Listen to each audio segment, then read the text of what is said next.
what I did today for the presentation was I went back to the PCA and I cut all the timelines out because I want to see how much driving around Mr. Kohberger was doing that night. So we're going to take a look at it, and then we're going to take a look at his response. Okay, so follow me here.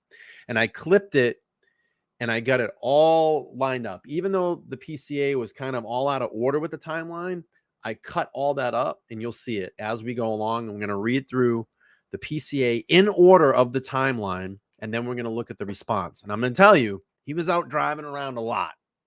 We're going to find that out. We're going to find out how much driving he did that night. Allegedly. So we're going to go back to 2 a.m. to 4 a.m. Now, this is at King Road. When you see the house in the background, this is at King Road. And then we're going to follow Kohberger's movements in cooperation with King Road. Okay. So as we know, from 2 a.m. to 4 a.m., DM and BF both made statements during interviews that indicated the my voice cracked. The occupants of the King Road residence were home by 2 a.m. and asleep, or at least in their rooms, by approximately 4 a.m. This is with the exception of Knodel, who received a DoorDash under order at the residence at approximately 4 a.m. Law enforcement identified the DoorDash delivery driver who reported this information. All right. Here's Kohberger, so you can see his movement now. Okay. I'm going to try to read this the best I can. I'm going to have to look up. On November 13, 2022, at approximately 2:42 a.m. So right here, we were at 2 a.m. to 4 a.m. Now we're going to start getting the movements of Kohberger. At approximately 2:42 a.m., the 8458 phone was utilizing cell resources that provided coverage to 1630 Northeast Valley Road, apartment G201, Pullman, Washington. Hereafter, for the Kohberger residence, at approximately 2:47 a.m., the 8458 phone utilized cellular resources that provided coverage southeast of Kohberger's residence, consistent with the 8458 phone leaving the Kohberger residence and traveling south through Pullman, Washington. This is consistent with the movement of the white Elantra. At approximately 2:47 a.m., the 8458 phone stops reporting to the network. That's when he turned it off. So he headed out, turned it off. The connection to the network is disabled, such as putting the phone in airplane mode or that the phone is turned off. That's interesting that they wouldn't have known that it went into airplane mode. I wonder if they can check a log or something like that on the phone, if that has any particular type of data that they can go back to see if someone actually put the phone into a particular mode. That'd be interesting to find out, and I wonder if something like that will come out at trial. I never really thought about that. Maybe someone knows in the chat. Or that the phone was turned off.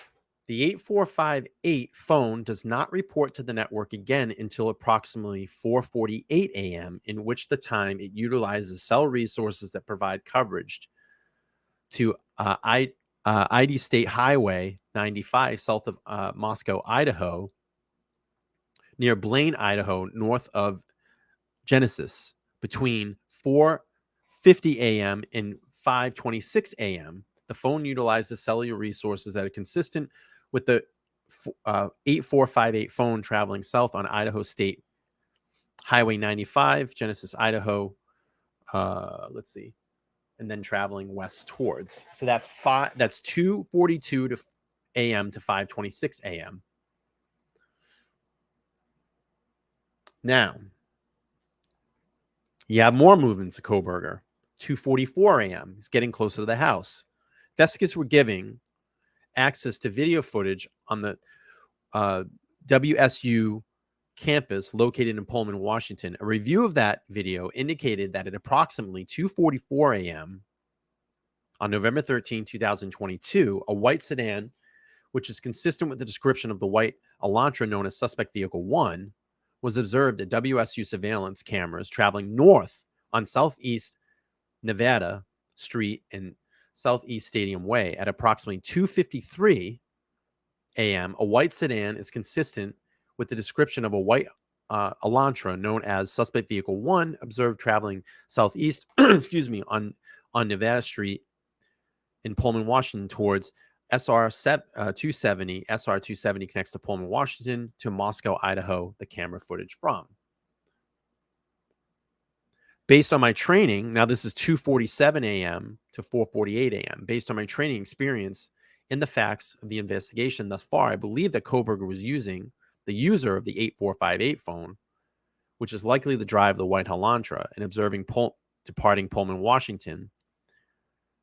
And that is the vehicle is likely Suspect Vehicle 1. Additionally, the route of travel of the 8458 phone during the early morning hours of November 13, 2022, and the lack of 8458 phone reporting to the AT&T between 2:47 a.m. and 4:48 is consistent with Kohberger attempting to conceal his location during the quadruple homicide that occurred at the King Road residence.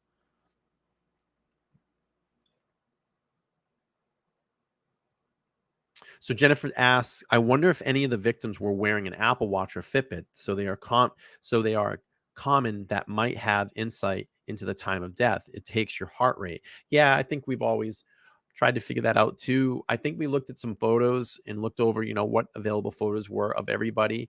I don't think that anybody was ever wearing one, but it doesn't necessarily mean that they didn't have one or wear one. But that's a great question.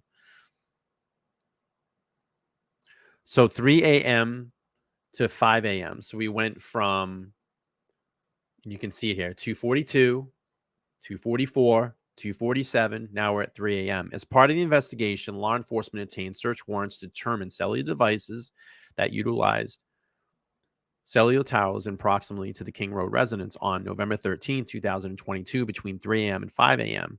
After determining that Kohberger was associated to both the 2015 white Honda Elantra and the 8458 phone, investigators reviewed these search warrants returns. A query of the 8458 phone in these returns did not show that the 8458 phone utilizes cellular tower resources in close proximity to the King Road residence between 3 a.m. and 5 a.m. Well, that would make sense because if his phone was off, it wouldn't utilize those towers.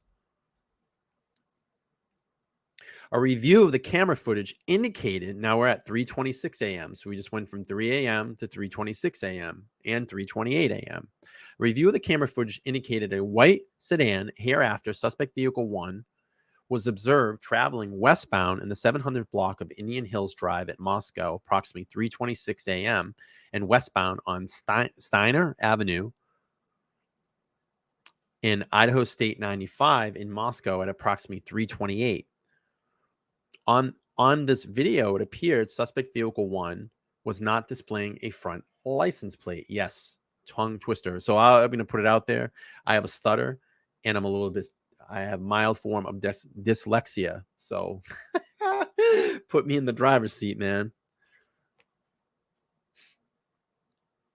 All right, we move on. 3:29. So we went from 3:26, 3:28, 3:29 to 4:20. A review of the footage of multiple videos obtained from King Road neighborhood showed multiple sightings of Suspect Vehicle 1 starting at 3:29 a.m. and ending at 4:20 a.m. These sightings show Suspect Vehicle 1 makes an initial 3 passes by the 1122 King Road residence and then leave via Wilnetta Drive. Based off of my experience as a patrol officer, this is a residential neighborhood with very limited number of vehicles and travel in that area during the early morning hours. Upon review of the video, there are only a few cars that entered and exit this area during this time frame. So they are acknowledging that cars entered and exited during this time. And of course, we know and we've seen, allegedly the video of Linda Lane. That could be some of those cases out, some of those cars that came and left. Lakota says, I'm good.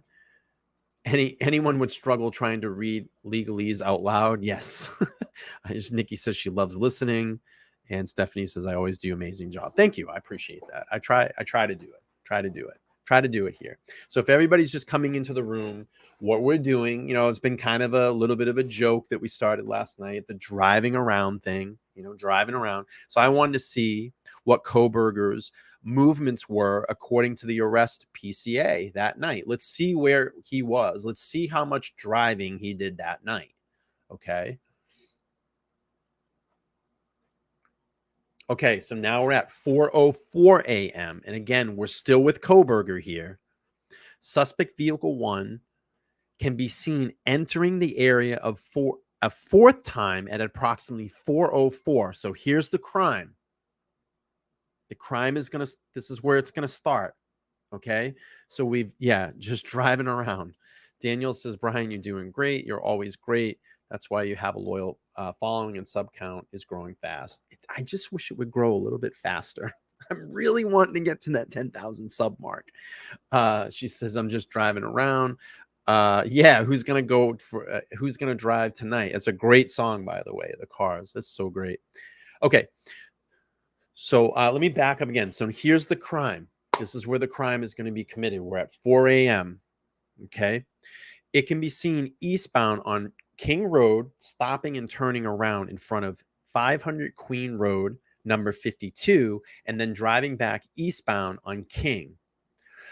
When suspect vehicle 1 is in front of the King Road residence, it appeared to unsuccessfully attempt to park or turn around in the road. The vehicle then continued to the intersection of Queen Road and King Road, where it can be seen completing a 3-point turn and then driving eastbound again down Queen. I cannot wait to see that video in court if this goes to court. I cannot wait. I cannot wait to see that.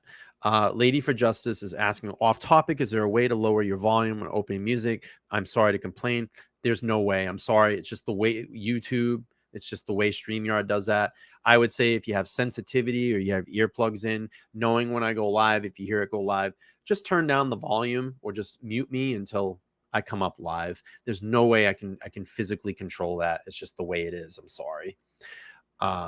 Nikki says, Bryan, a thing that bothers me, but I can't get a straight answer, is on when people say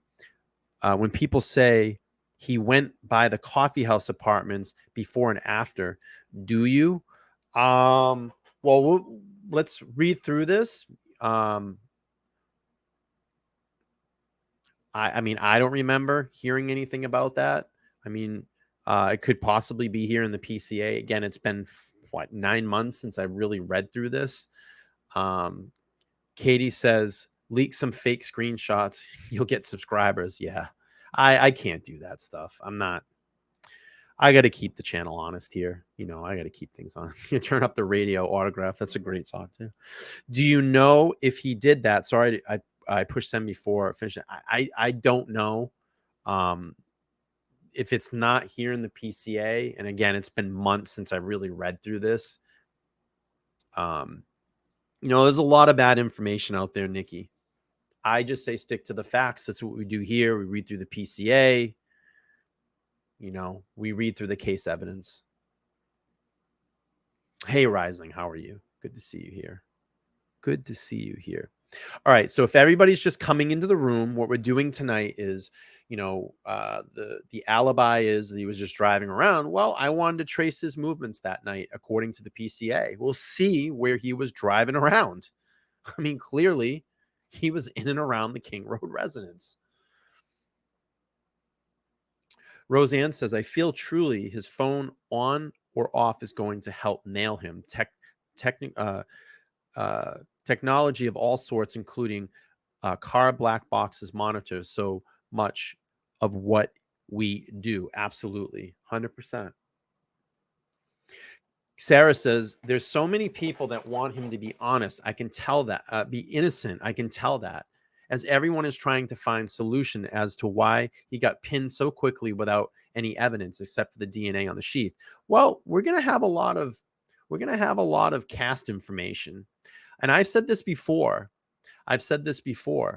That I think cast is really going to be the wave of the future in criminal trials, because our phones capture everything.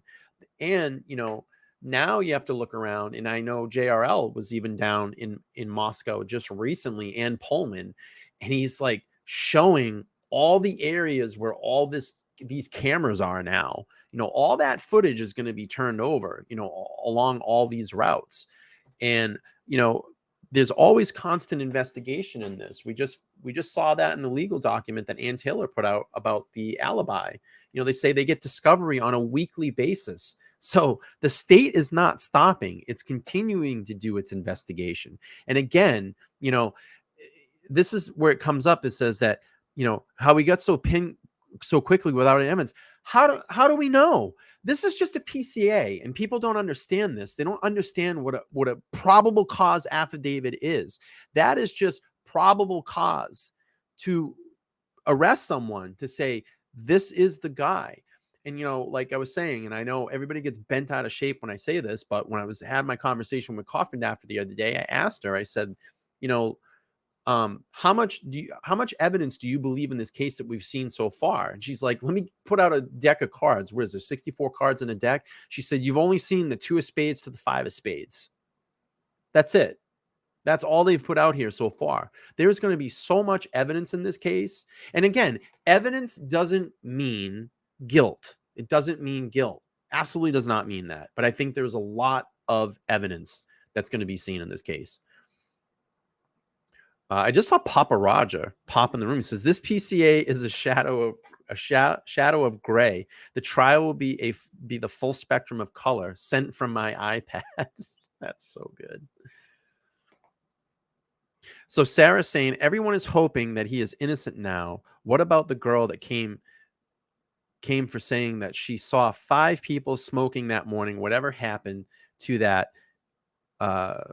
Whatever happened to that are the police getting? Okay, so let me just tell you this.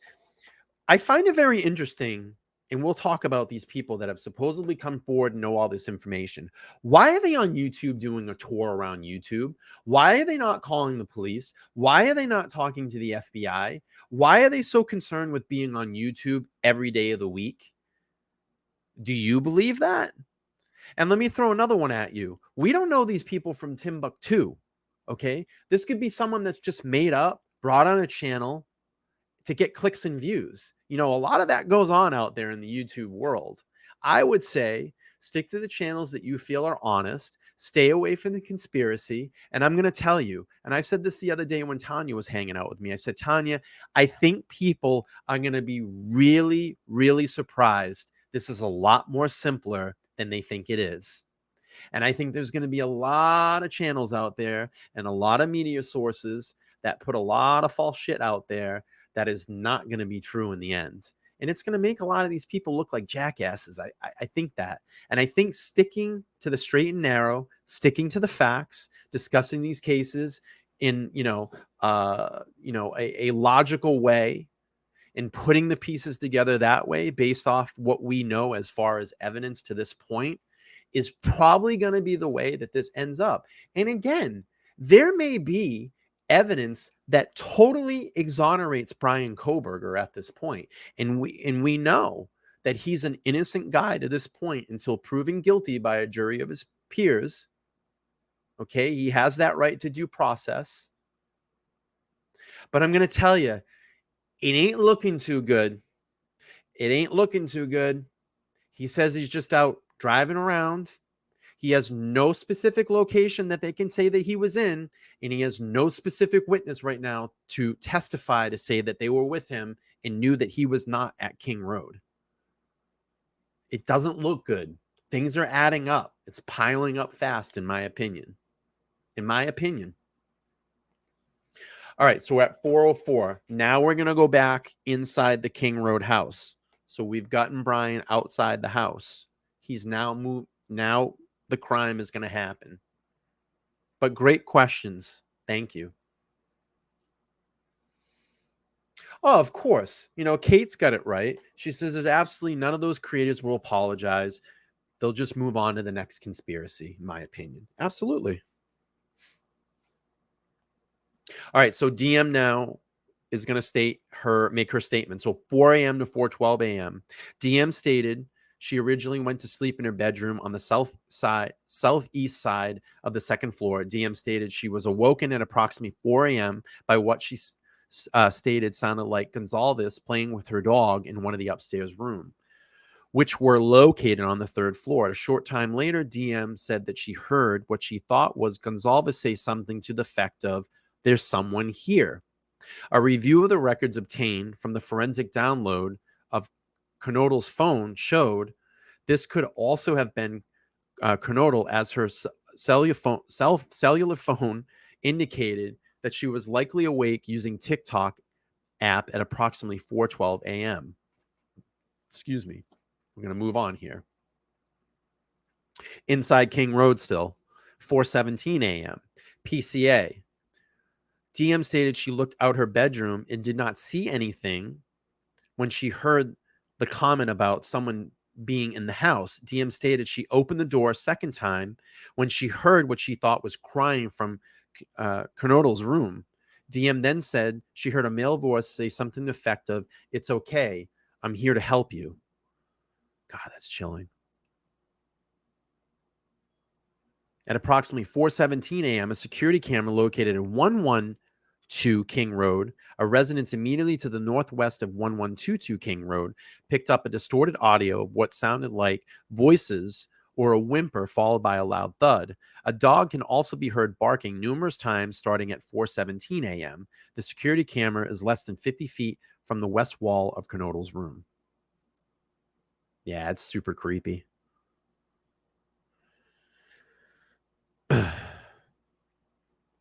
All right, we're still inside King Road. DM stated that she opened the door for the third time after she heard crying and saw a figure clad in black clothing and a mask that covered the person's mouth and walking towards her.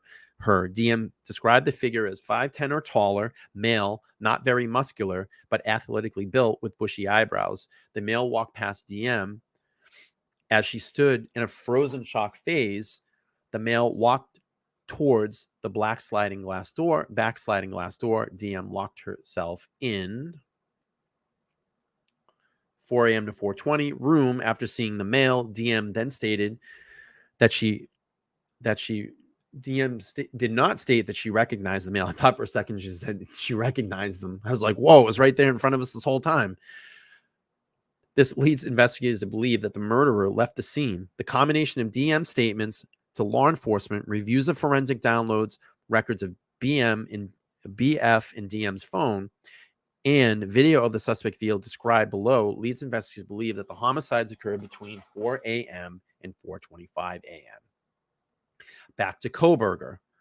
Suspect vehicle 1 is next seen departing the area of King Road residence at approximately 4:20 at a high rate of speed. Suspect vehicle 1 is next observed traveling southbound on Wilmetta.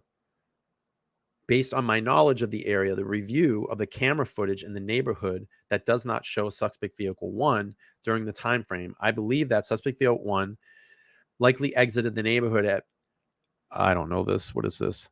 Pelos River Drive. Pelos River Drive is south edge of Moscow and proceeded into Whitman County, Washington. Eventually, the road leads to Pullman, Washington. Pullman, Washington is...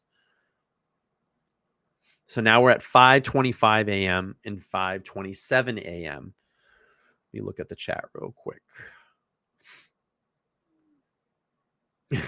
I wonder if Kohberger has been plucking his eyebrows before his court appearances. Bernice says we need to know the time of death.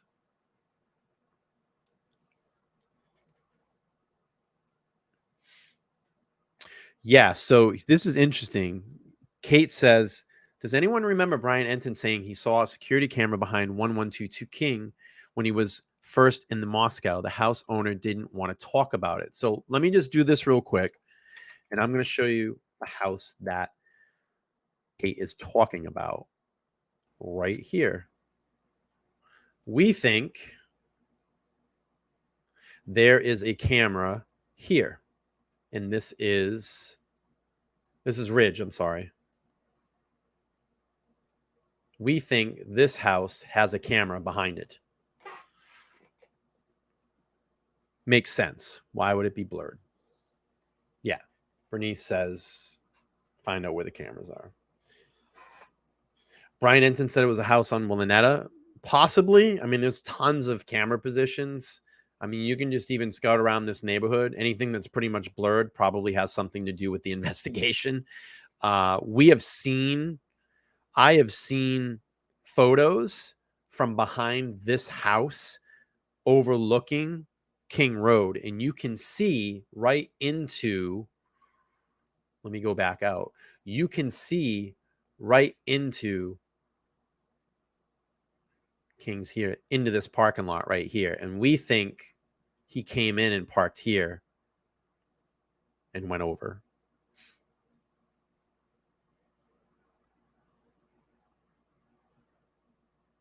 Because there's your house. There's King Road right here. He came into this parking lot and probably walked right through this woods. Here's your house. There's your camera position. We think he got picked up over here in this little kind of parking area. Yeah, so the only thing that I think is going to probably throw a little bit of a monkey wrench, let's just say, all right, so, and I said this yesterday. So DM says, I think they will have him on camera, and that's why he can't say he was asleep at his home. Well, if you're asleep at your home, your phone, if it was on, but particularly between these 3 hours, it was off. Your phone would be pinging your Wi-Fi or your cell tower. But let's just say this. I think what the defense is going to do now is this. They're going to say, well, he's out driving around. Of course he was. And he did go around in that area, and you have him on camera, but you don't have him on camera walking into that house. So what?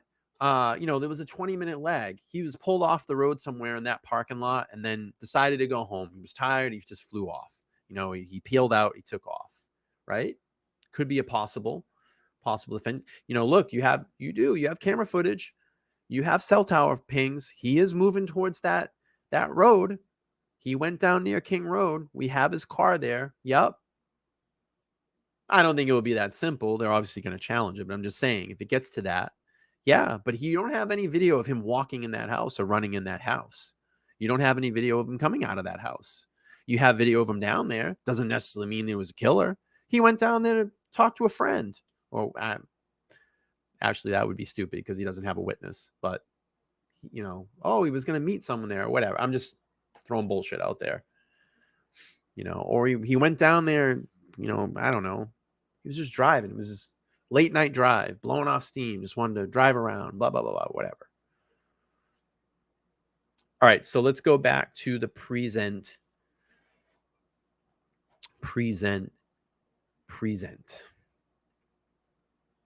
So 5:25 a.m. to 5:27 a.m.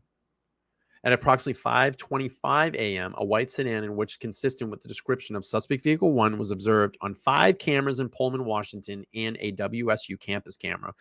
The first camera that recorded the white sedan was located at 1300 Johnson Road in Pullman. The white sedan was observed traveling northbound on Johnson Road. Johnson Road leads directly back to West I think it's Pelos. I might be wrong on that. River Drive in Moscow and intersects with the white sedan was then observed turning north on Bishop Boulevard and northwest on SR 270 at approximately 5:27 a.m. The white Hyundai Elantra was observed on camera traveling northbound on Stadium Way at Nevada Street, Stadium Way at Grimes Way, Stadium Drive at Wilson Road, and Stadium Way at Cougar Way. Okay. Now we're going to go back to 12:36. We go ahead now. The next day, 12:36 p.m. Further analysis of the cell data provided showed that 8458 phone utilizes cellular resources on November 13, 2022, consistent with the phone traveling from Pullman, Washington to Lewiston, Idaho via U.S. Highway 195 at approximately 12:36 p.m. The 8458 phone utilized the cell resources that would provide coverage to Kate Cups of Joe coffee stand located at 810. 12:46 p.m. to 1:04 p.m. and approximately 12:46 p.m., the 845 phone then utilized the cellular data in the area of Albertson's grocery store at 400 Bridge Street in Clarkston, Washington. Surveillance footage obtained by Albertsons showed Kohberger exit the white Hyundai Elantra consistent with suspect vehicle 1 at approximately 12:49 p.m.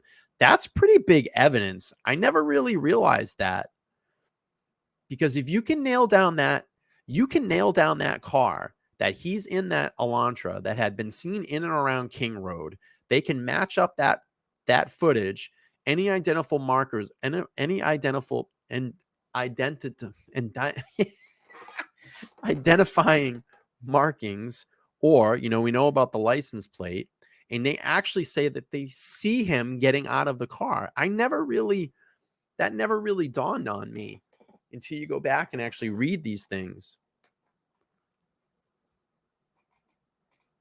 Interior surveillance cameras showed Kohberger walk through the store. I forgot all about this. Purchasing unknown items at checkout and leaves at approximately 1:04 p.m. Kohberger's possible path of travel is depicted below. That's crazy. I totally forgot about this. I totally forgot about this. I haven't read this in forever. Wow. It's great to go back over this, but that is actually a big, I just realized how big that is, because they show him exiting that car that they've been basically traveling through all this video footage. I have to admit, I've totally forgot about this. It's crazy. All right. Now, we're going to get the defense's response, the alibi. So basically that took us up from the day before, starting at 2 a.m., all the way up to 5:36 p.m. So 2 a.m. on the 12th to 5:36 p.m. on the 13th. The defense responses to the alibi. Here's the alibi. All right. Comes now that Bryan C. Kohberger, through his attorney of record, Ann C. Taylor, public defender, and hereby objects to the state motion to compel motive defense of alibi, or alternatively to the bar certain evidence. Idaho Code 19-519 and IRC 12.1 required an alibi disclosure of a specific location with a specific location and witnesses to testify. By statutory defense, Mr. Kohberger may remain silent, yet testify that he was not at 1122 King Road, November 13, 2022. However, in an abundance of caution, and recognize that the court has authority to exclude witnesses, Mr. Kohberger has indicated he anticipates corroborating witnesses. And if anybody doesn't know what a corroborating witness is, I cut this together. A corroborating witness can be anyone whose testimony supports and confirms what has already been stated to the court. Friends, family members, CPA, a neighbor, a stranger who witnessed an incident, which would probably most likely in this case, or a coworker. So essentially, get them on their stand, poke holes in their story, bing, bang, boom. There you go. Okay, so some major points here in the response alibi. Mr. Kohberger has had a long habit of going for drives. I have to always say it like that. Often he would go for drives at night. He did so late on November 12th into November 13th, 2022. Mr. Kohberger is not claiming to be at a specific location at a specific time. At this time, there is no specific witness to precisely where Mr. Kohberger was at each moment of the hours between the late night of November 12, 2022 and early mornings of November 13, 2022. He was out driving during the late night and early morning hours of November 12th and 13th, 2022. I mean, no location, no time of whereabouts, and no witness. I mean, are you all starting to wake up to this now? I hope this is changing some minds. This is changing some minds. There's no location, there's no time of his whereabouts, and there's no witness. I mean, this is almost borderline retarded that you would put that in this response alibi, in my opinion.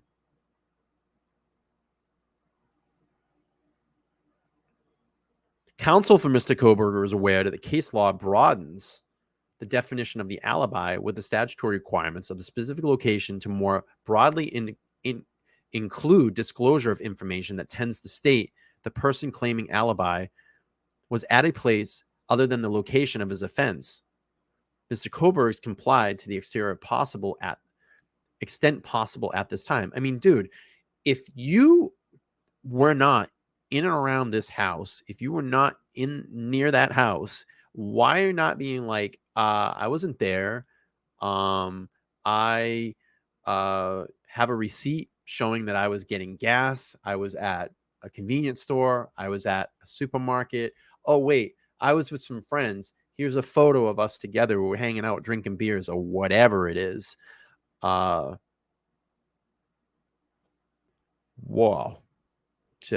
I don't know. Corroboration of Bryan Kohberger not being at 1122 King may be brought out through cross-examination of state witnesses. At this time, Mr. Kohberger cannot be specific about the possible witness and exactly what they will say. The defense has been hampered by the state's own choices. The state chose a secret grand jury rather than a planned preliminary hearing. That's the boo, boo, boo. I'm taking my ball and I'm going home statement. That's Ann Taylor going, boo, boo, boo, boo, boo, boo, boo, boo. I'm taking my ball. I'm going home. This had the state move forward with the preliminary hearing, the defense would have had the opportunity to develop testimony through cross-examination and witness presentation. No, you would have been able to get witnesses on the stand, poke holes in their story, and come up with a bullshit alibi. Basically, that's what I'm saying in my opinion. Oh, and by the way, if I did say the R word and that offended anybody, I apologize for that. Listen, I'm human. Things slip out. I'm sorry. Okay, defense response to alibi again. Instead, the defense has only received on July 27, 2023, a copy of the testimony that state chose to elicit. Review of such is underway. The defense had to obtain investigative materials from the state investigative counterparts, the FBI, through older compelling in the state to provide such materials. The state made draft disclosures just 2 weeks ago. The sufficiency of these disclosures is currently being analyzed. Corroboration of Mr. Kohberger not being at 112 King may be brought out through expert witness presentation. So maybe they're going to have someone that, has their own cast expert. Maybe they have someone that they're gonna line up. Someone that knows cell phone tower or pings. They know they have the DNA evidence expert. The defense has been diligently working to analyze relevant discovery materials and conduct its own investigation. Notably, the defense had to obtain court order to receive relevant discovery materials and delay hampers to the event. I'm going to tell you, you're going to want to watch this case. You're going to want to watch this trial because it is going to be a good one, and it's going to be messy, and there's going to be, mudslinging on both sides. I mean, if you want drama,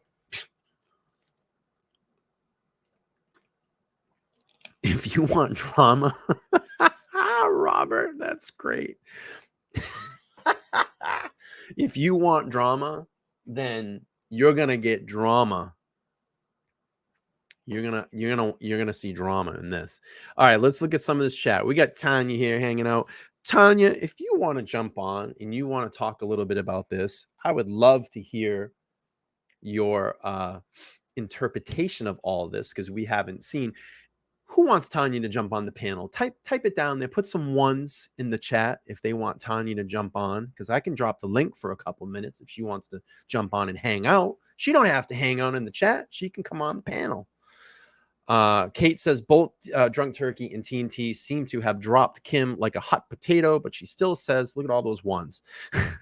She just says she loves and talks to them all the time. Whatever. I don't pay attention to any of those channels, whatever. It doesn't bother me. They can do their own thing. Whatever. One if she wants. Look at all those ones. They're calling you on, Tanya. Corroboration of Kohberger was not being... Okay, we already read through that. Okay, so you're putting numbers before he even said anything. Oh, all right. I'll take that out. I'll check out the Bryan Enton interview. Thank you. T, you want to jump on for a couple minutes? I'll drop the link for you. I'd like you to jump on. It'd be fun. Our Saturday night banger here. Mr. Kohberger was out. All right. So the defense acknowledges a vast amount of discovery has been provided. Discovery is received on a nearly weekly basis. And this is what I talked about. A case is always being investigated. There's always evidence being turned over. So, everybody's sitting here saying, oh, they ain't got nothing. They have no evidence. There's no this, no that. There is piles of evidence in this case. Again, evidence doesn't mean guilt, but there's piles of evidence going on a weekly basis. State's motion to attempt to force the defense to open up its productive files is to let the state peek inside. The defense is stated that all that can firmly be stated at this time. This is not tribal ambush from the defense. This is defense requesting information as quickly as possible, yet in some incidents face the delay of requesting a court-ordered and obtained information. The state continuously uses opportunities to attempt a waiver of speedy trial. This decision left to Mr. Kohberger and Mr. Kohberger alone. Mr. Kohberger was out driving alone, just out alone. He's driving around, just hanging out. Corroborating evidence may come from cross-examination of state witnesses. Again, we're going to get those witnesses up on the stand. We're going to poke holes in it. And that's how we're going to have our alibi. Corroborating evidence may come from the presentation of defense experts. Mr. Kohberger is aware of and will comply with his continuing duty of disclosure information. The court may exempt Mr. Kohberger from further inquiry. Mr. Kohberger requests such an exception at this time. Continue inquiry as the junction delves in this case investigation as well as productive. In support of the exemption, Mr. Kohberger is prepared to provide further detail as an ex parte, I think it's parte, hearing with the court. And this is signed N.T. Taylor. So what is an ex parte? Ex parte means from one party in Latin. In the legal context, ex parte is used in several manners around ethics and civil procedure. Legal ethics. In legal ethics, ex parte refers to improper contact with a party or a judge. Ethical rules typically forbid a lawyer from contacting the judge or opposing party without the other party's lawyer being present. A breach of this rule is referred to as improper ex parte contact. So would that be something that he's maybe writing to the judge? Hey, Babs, thanks for coming in. Appreciate you. Says great content, great channel. I like to think we do some pretty cool stuff over here. Thank you.